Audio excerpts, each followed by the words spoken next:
All the pottery in this trench dates to around the time of the Norman conquest, and there's loads of it, suggesting we must be close to where people are actually living. But not only that, because we aren't finding any later pottery, Stuart thinks we may be discovering a settlement that was given up for farmland by the early 14th century. Because as this aerial photo shows, Francis's field was covered by medieval ploughing. The coastline is actually quite a relevant part of our story here. This is apparently the fastest eroding coastline in Britain, with something like 2 metres falling into the sea each year.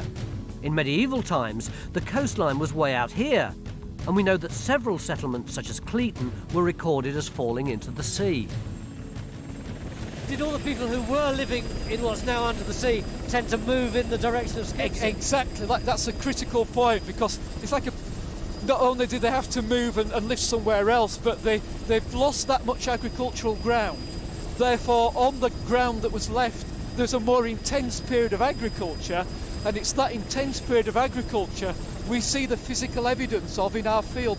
And that's one of the main reasons why Skipsea actually grew up as a settlement. The coastline was retreating. So almost the end of day 2, and I feel as though we're starting to pull together a great story for Francis. We'll also be trying to make sense of our geophys map by colouring the ditches in blue to make them stand out from the lines related to ploughing that are confusing the picture. It's going to take some sorting out, especially as geophys have just revealed more of the puzzle. I think we have to try a different strategy in the remaining time.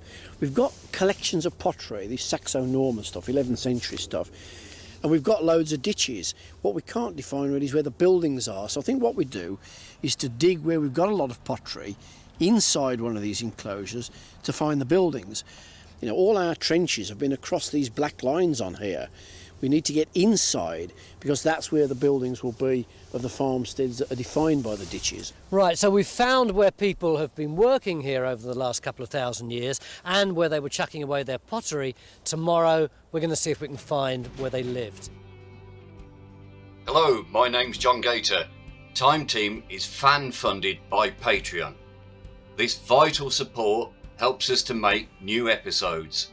Joining Patreon gives you access to exclusive interviews, 3D models and masterclasses, plus lots more.